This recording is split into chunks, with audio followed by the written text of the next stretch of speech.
Një mbrëmje artistike u mbajt mbrëm në Pallatin e Kulturës Asim Vokshi mbi figurën e artit shqiptar Mirush Kabashi. Një ditëlindje pa Mirush Kabashin u titullua kjo mbrëmje, e cila mblodhi dashamirë të teatrit, kulturës dhe filmit shqiptar. Në vazhdon e shumë aktiviteteve që ishin planifikuar, disa fjalë për gjithë këtë mbrëmje i tha edhe vajza e Mirush Kabashit, Mendi Kabashi. Ideja ishte për faktin se në Gjakov i matë pati rënjët, po gjithashtu dhe mbylli karrierën e tij dhe nuk ka një kuptim shumë të veçantë për ne që ta mbarojmë këtë mini turne që nisëm në Tiranë, vazhdojmë në Shkodër me Gjakovën, me shfaqjen e një filmi dokumentar, një libër monografik për jetën e tij dhe këtë ekspozitë që shihni sot. Këto do jenë numrat të cilët edhe pastaj do ketë disa surpriza, numra përshëndetës për shfaqjen e sotme. Mes teatrit dhe filmit ishte ekspozita e cila u shfaq në foajen e Pallatit të Kulturës në Gjakov, secila fotografi pasqyronte rrugtimin e gjatë artistik të Mirushit. Në vazhdim të mbrëmjes u promovua edhe libri Mirush Kabashi, Sokrati shqiptar, nga autorja Driada Dervishi. Ajo theksoi lidhjen e thellë mes artistit dhe qytetit të Gjakovës, duke cilësuar Kabashin si një ndër figurat më frymëzuese të skenës shqiptare.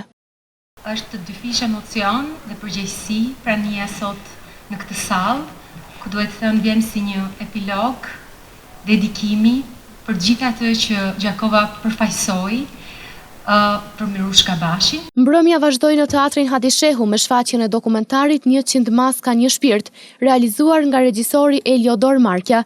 Dokumentari solli para publikut jetën dhe aktivitetin artistik të Kabashit në një përmbledhje rrëfimesh dhe pamjesh mjaft të ralla, duke i dhënë kështu një portretizim të figurës së aktorit. Pjesë e kësaj mbrëmjeje ishte edhe kryeministri në detyrë Albin Kurti, i cili shprehu admirimin e thellë për aktorin Kabashi, duke thënë se ai ende është i gjallë përmes veprës që ka lënë. Mirush Kabashi ka bërë të dyja. Ka qenë një shqiptar patriot në një anë, po dhe në anën tjetër një artist i madh përtej shqiptarisë si të tillë.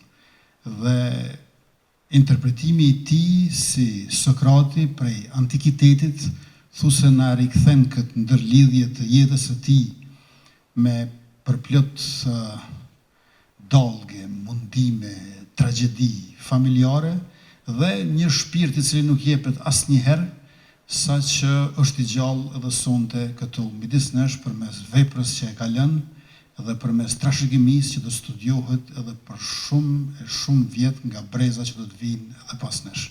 Andaj unë jam këtu para jush, jo në një shfaqje, po si një politikan i cili shpreh admirimin më të thellë për Mirush Kabashin në një kohë kur po përpiqemi që atë që e ka lidhur edhe jeta e tij familjare, Gjakovën e Shkodrën, t'i bëjmë bashkë edhe me një lidhje hekurudhore, sepse siç do thoshin shkodranët, kur bashkohet Shkodra me Gjakovën, Gjakova me Shkodrën, atëherë restaurohet zemreku i kombit shqiptar. Gjakova nuk kujtoi mbrëm vetëm një aktor, por një trashëgimi kulturore e artistike të lënë pas nga aktori i mirënjohur Mirush Kabashi.